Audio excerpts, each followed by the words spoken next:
போற ரொம்ப கஷ்டமா இருக்குதுண்ணா. என்ன செய்யறது பூமாரி? அண்ணன் லீவு முடிஞ்சா போய் தானே ஆனோம். அதுக்கு நீ என்ன பண்ணுறது? அழாத. போயிட்டு அண்ணன் சீக்கிரமா என்ன ஒரு 3 மாதம் வந்துடுறேன். ஒன்றும் ஃபீல் பண்ணாத பூமாரி.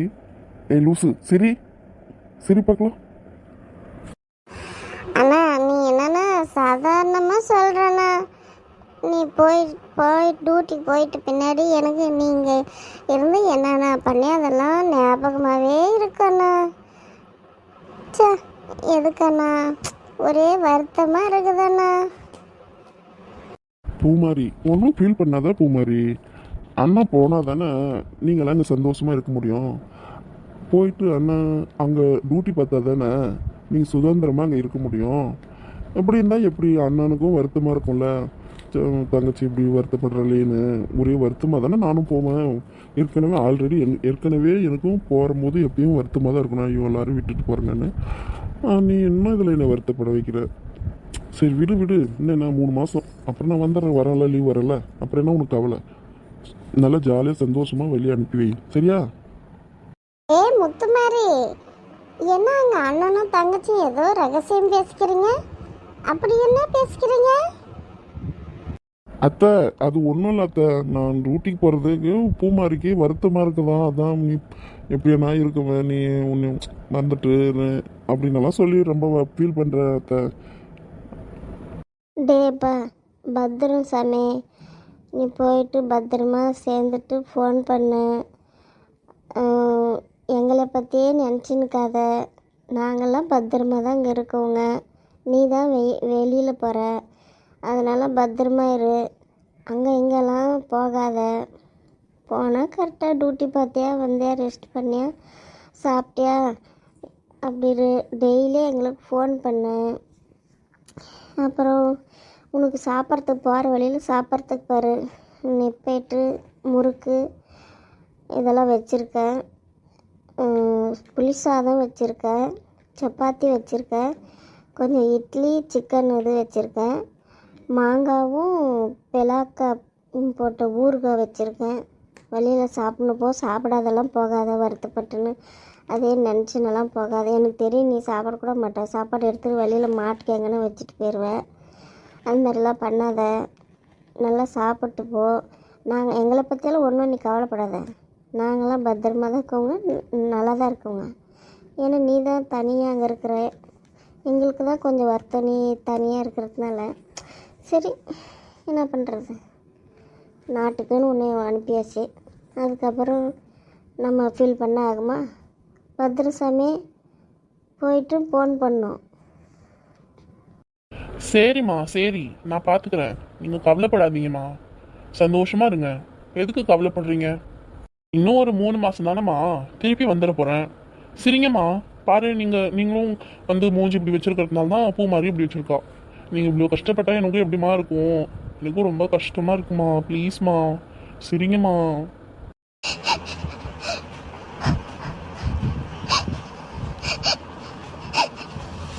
ஏக்கா லட்சுமி அக்கா, யாக்கா பாடுறீங்க?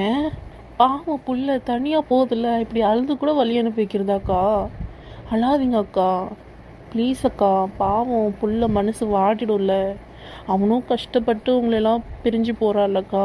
அழுந்தா அவனுக்கும் கஷ்டமாயிடும்லக்கா. ப்ளீஸ்க்கா அழாதீங்க. லட்சுமி என்ன லட்சுமி, என்ன இப்படி அழுதுட்டு இருக்க? நான் கொஞ்சம் கூட எதிர்பார்க்கல லட்சுமி. பாவம் பையன் தனியாக போகிறான். இன்னும் 3 மாதம் கழித்து வந்துடுவா லட்சுமி. எதுக்கு பார்த்துட்ருக்க? அவனை கஷ்டப்படுத்த அனுப்ப போறியா நீ? சொல்லு. சிரிச்சு மூஞ்சியா இரு ப்ளீஸ். அவனை கஷ்டப்படுத்தாத. அவனும் அவனோட கஷ்டத்தெல்லாம் அடக்கிட்டு உங்கள் கூட பேசிகிட்டு இருக்கான், அவங்கள சமாதானப்படுத்திட்டு இருக்கான். ராணி அக்கா, உங்ககிட்ட சொல்கிறதுக்கு என்ன, ஒத்த பிள்ளைய பெற்று இப்படி 3 மாதம் தனியாக பிரிஞ்சு வாழணும்னு என்ன அவசியம்? என்ன பண்ணுறது? இன்னும் 3 மாதம் இந்த தங்கமான முகத்தை பார்க்க முடியாதுன்னு நினைக்கும் போதே மனசு ஒரு மாதிரி ஆகுதேக்கா. ஐயோ, நானும் எவ்வளோ நேரதாக்கா அமைதியாக இருக்கிறது என்னால் முடியலக்கா. பாவம் என்ன பண்ணுறது? இங்கே பாரு லட்சுமி, போகிற நேரத்தில் இப்படி பண்ணாத. பாவம் பிள்ளை மனசு உடஞ்சிரும் லட்சுமி. கண்ணத்தோடி ப்ளீஸ். அங்கே பாரு, அவன் மூஞ்ச பாரு. கஷ்டப்படுத்தாத லட்சுமி அவனை. பாவம் புள்ள, பாவம் லட்சுமி. அழக்கூடாது. கண்ணத்தோடி. இங்கே பாரு பூமாரி, உனக்கு என்னென்ன வேணும்னு சொல்லு, அண்ணா அங்கேருந்து உனக்கு வாங்கிட்டு வரேன். சரியா? நான் உனக்கு கால் பண்ணுறேன், நீ எடுத்து என்கிட்ட சொல்லு. நான் உனக்கு பிடிச்சதெல்லாம் வாங்கிட்டு வந்து கொடுக்குறேன். ஓகேவா? ம், ஓகே அண்ணா. பத்திரமா போயிட்டு பத்திரமா வா. சரியா? அடிக்கடிக்கா ஃபோன் பண்ணு. சரியா அண்ணா? பாய் அண்ணா. சரிடா குட்டி பிள்ளை, இது போதும் அண்ணாக்கு. நீ சிரிச்சனா எனக்கு போதும். அம்மா நீங்களும் சிரிங்கம்மா. ப்ளீஸ் அம்மா, கஷ்டப்படுத்தாதீங்கம்மா. மனசு ரொம்ப கஷ்டமாக இருக்குமா. ப்ளீஸ்மா. ம், சரிடாப்பா. பத்திரமா போயிட்டு வா. அடிக்கடிக்கா கால் பண்ணு. சரியா? பத்திரமா இருந்துக்கோ. ம். ம், சரிம்மா. இன்னும் ட்ரெயின் வரல, இன்னும் 1/2 மணி நேரம் இருக்குது. நீங்கள் அங்கே போய் அப்படிக்கா சேரில் உட்காந்துக்கோங்கம்மா. எதுக்கு அப்படி நின்றுட்டு இருக்கீங்க? எல்லாம் போய் உட்காருங்க, போங்க. இன்னும் 1/2 மணி நேரம் இருக்குல்ல, போங்க. பரவாயில்லப்பா, நாங்கள் இங்கே நிற்கிறோம். பரவாயில்ல. சே, இவ்வளோ நாள் கூட இருந்துட்டு இப்போ தனியாக போகிறோன்னு நினச்சா மனசே கஷ்டமாக இருக்குது. சே, இவங்களெல்லாம் விட்டுட்டு போகிறதுக்கே மனசில்லை. என்ன பண்ணுறது? போய் தானே ஆகணும். ம், போயிட்டு ஒரு 2-3 நாள், அதுக்கப்புறம் சரியாக போயிடும். என்ன பண்ணுறது? ஒரு ஆர்மி ஆஃபீஸர்னு அதெல்லாம் பழகி தானே ஆகணும். நம்ம சொல்லியும் இன்னும் ஐஸ்வர்யா வரல. ஒருவேளை அவளுக்கு நம்மளை பிடிக்கலன்னு நினைக்கிறேன். இன்னைக்கு தான் மனசு ரொம்ப பாரமாக இருக்குது. பாதி குடும்பத்தை விட்டு போகிறோன்னு, இன்னொன்று பாதி இன்னும் அவள் வரலையேன்னு. சே, அவளை பார்க்காம போகிறதுக்கும் மனசு ஒரு மாதிரி ஆகுதே. குடும்பத்தோட பார்த்துட்டோம், இன்னும் அவளை தான் பார்க்கல. கடைசியாக அவளை பார்த்துட்டு போயிடலான்னு கூப்பிட்டேன். ஆனால் அவள் இன்னுமே வரல. ஒருவேளை அவளுக்கு என்ன பிடிக்கலன்னு நினைக்கிறேன், அதனால தான் வரல. மனசு ரொம்ப கஷ்டமாக இருக்குது.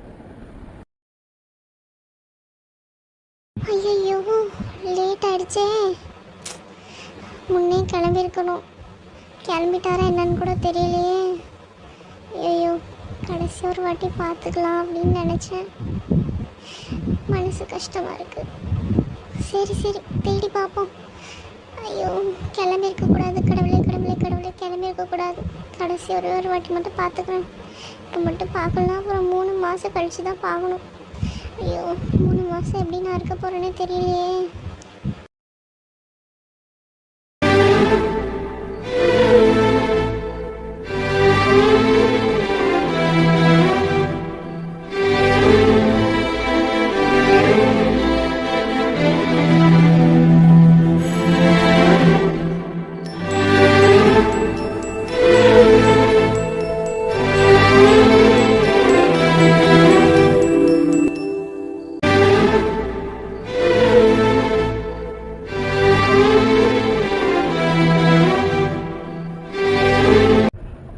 ஐஸ்வர்யா, வந்ததுக்கு ரொம்ப நன்றி. நான் சரி போயிட்டு வரேன். லேட் ஆயிடுச்சா முத்துமாரி? மன்னிச்சிடுங்க. நானும் எவ்வளவோ ட்ரை பண்ணேன் சீக்கிரம் வந்துடணுன்னு. டிராஃபிக்காக இருந்துச்சு இன்னைக்குன்னு பார்த்து வர முடியல தான். பரவாயில்ல ஐஸ்வர்யா, பரவாயில்ல. நீங்கள் வந்ததே எனக்கு ரொம்ப சந்தோஷம். ரொம்ப நன்றி ஐஸ்வர்யா, நான் சொன்னேன்ற காரணத்தினால் வந்ததுக்கு. சரிங்க, நான் போயிட்டு வரேன். சரிங்க, பத்திரமா போயிட்டு வாங்க. சரி. ஒரு சில நாளி தனியான தரையினில் நீன் முன்பே வாயின் அன்பே வா, உடே வா, உயிரே வா. நானா கேட்டேன் என்னை நானே. எப்படியோ ஒன்று கடைசியாக ஐஸ்வர்யாவை பார்த்துட்டோம். இப்போதான் மனசுக்கு நிம்மதியாக இருக்குது. இனிமேல் சந்தோஷமாக போகலாம். என்ன இந்த பையன் தனியாக புலம்பிட்டு இருக்கான்? முத்துமாரி, முத்துமாரி. சொல்லுங்க அத்தை. ஏங்க அத்தை கூப்பிட்டீங்க? என்ன முத்துமாரி தனியா பேசிட்டு இருக்காரு நீ பாட்டுக்கு? நாங்க எல்லாரும் உன்னை அனுப்பி வழி அனுப்பி கொடுக்க வந்தா நீ பாட்டுக்கு ஏதோ திருவிழால காணாம போன மாதிரி தனியா பேசிட்டு இருக்க. அத்தை அது ஒன்றும் இல்லை அத்தை, நீங்கள் எல்லாம் இந்த முறை வந்திருக்கிறீங்களா, அதனால அதை நினச்சிட்டு அப்படியே அப்படியே பார்த்துட்டு இருந்தேன். அதான் வேற எதுவும் இல்லை அத்தை. சரி சரி, நீ நினைச்சது போதும். நீ போறது பெருசு இல்ல. எனக்கு வரக்குள்ள இந்த குளிருக்குல ஜம்முகள் எல்லாம் நல்ல மொசமொசான கம்பளிக்குன்னு சொல்லுவாங்கல்ல, அது எனக்கு ஒரு கம்பளியும் எங்கள் பொண்ணுக்கு எனக்கு 2 சொட்டரும் எடுத்துன்னு வாப்பா. கம்பளியும் சொட்டுறோம் தானே அத்தை, உங்களுக்கு இல்லாத என்ன எடுத்துட்டு வந்துட்டா போச்சு. ஏ நாலு முடி, என்னால பையனை வழி அனுப்பி வைக்கிற சாக்கில் கம்பளி சொட்டரெல்லாம் ஆட்டையை போட பார்க்குறல நாலு முடி. இதான் சமீன்னு பையன்கிட்ட அப்படியே நைஸாக கேட்குற என்ன நாலு முடி. இந்த பனைமரத்தில் பாதிக்கிறவளுக்கு அதுக்குள்ள காதில் ஈத்த காசி ஊற்றிட்டு இருக்குது, அதுக்குள்ள காது கேட்டுட்டு இருக்குதுப்பா. அது வயிறு எரிமை அவளுக்கு கப கப கபான்னு. நான் கேட்டால் அவளுக்கு என்ன? ஏன் நாலு முடி மனசுக்குள்ளே பேசுகிறேன்னு வெளியே பேசுகிற, கபகபான்னு எனக்கெல்லாம் வயிறு எரியல. என்னன்னா பையனை அனுப்பி கொடுக்க வந்த சாகில் கேப்பில் நீ சொட்டரு கம்பளி கேட்டே, அதுதான் சொன்னேன். எனக்கு ஒன்றும் வயிறெல்லாம் எரியல. நீ ஆச்சு முத்துமாரி ஆச்சு, என்னவோ பண்ணுங்க, ஏதோ எனக்கு தோண்டன்னு தான் சொன்னேன். ஆரம்பிச்சிட்டிங்களா உங்கள் 2 பேர் சேட்டையும்? அமைதியாக இருங்களாம். ஏன் தான் இப்படி பண்ணுறீங்க? இது ரயில்வே ஸ்டேஷனு, நம்ம ஊரில் என்னமோ இப்படி பேசிட்டு இருக்கிறீங்க. இது கொஞ்சம் கூட நல்லா இல்லை பார்த்துக்கங்க 2 பேருக்கும். சரி சரி எல்லாரும் அமைதியா இருங்க. யார் யாருக்கு என்ன வேணும் லிஸ்ட் போட்டு எனக்கு சொல்லுங்க, நான் வாங்கி வந்து கொடுக்குறேன். அதுக்காக நீங்கள் எவ்வளோ சண்டையெல்லாம் போட்டுக்காதீங்க. ஒரு ஒரு உதவி தானே. சரி குளிர்காலத்தில் அதுதான் அந்த அத்தை கேட்குறாங்க, அதில் ஒன்றும் பிரச்சனை இல்லைக்கா. நீங்களும் உங்களுக்கும் வேணும்னா சொல்லுங்க, வாங்கி வந்து கொடுக்குறேன். இதில் போய் என்ன நம்ம சொந்தத்துக்கு ஹெல்ப் பண்ணுறது நல்லது தானே, அதெல்லாம் ஒன்றும் பிரச்சனை இல்லை. யாருக்கு என்ன வேணும்னு லிஸ்ட் போட்டு அனுப்புங்க, நான் வாங்கி வந்து கொடுக்குறேன். ஏன் முத்து மாதிரி அங்கே ஐஸ் கட்டியாக உழுதி அது மாதிரி இங்கே உழுதா என்ன?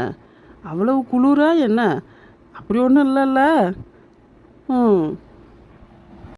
இங்கே பங்குனி மாதம் முடிஞ்சு பல்லு இழிச்சு இப்போ சித்திரை மாதம் வந்து சிரிக்குது. அதனால் சொட்டருக்கெல்லாம் இப்போ வேலை இல்லை முத்து மாதிரி. நீ பத்திரமா போயிட்டு வா. நாம் எதனா கேட்டுட்டாவே இந்த இந்த பனைமரத்தில் பாதிக்கிறவளுக்கு மூக்கு வேத்துடுது. எப்படி தான் அவளுக்கு இதுன்னு தான் தெரில. நம்மனாவே ஒரு இதை இவன் நினைக்கிறாளாட்டங்குது. பார்க்குறேன் எவ்வளோ நாளைக்கு தான் இப்படி எதனா வருவாள், அப்போ பார்த்துக்கிறேன். சரி இருங்க, நான் இன்னும் 1/4 மணி நேரம் தாங்குது, தண்ணி பாட்டில் வாங்கி வந்துடுறேன் போயிட்டு. சரி முத்து மாதிரி போயிட்டு வா, சீக்கிரம் வாங்கிட்டு வா. டைம் வேறு 1/4 மணி நேரம் தான் இருக்குதுன்ற, சீக்கிரமாக வாங்கிட்டு வா. உனக்கு என்ன வேணுமோ அது வாங்கிட்டு வந்துடும். சரிக்கா.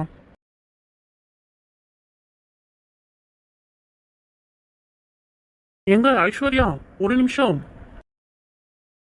ஏங்க முத்துமாரி வந்துட்டீங்க? டைம் ஆயிடுச்சுன்னு சொன்னீங்க, மறுபடியும் வந்திருக்கிறீங்க.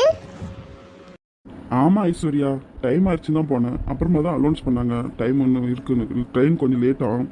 சரி அதான் உங்களை பார்த்துட்டு போகலான்னு வந்தேன். தண்ணி வாங்குறேன்னு சொல்லிட்டு அப்படியே வந்தேன், பார்த்துட்டு போகலான்னு. அப்படியா? சரி சரி சரி, பத்திரமா போய் சேர்ந்ததை எனக்கு ஃபோன் பண்ணுங்க.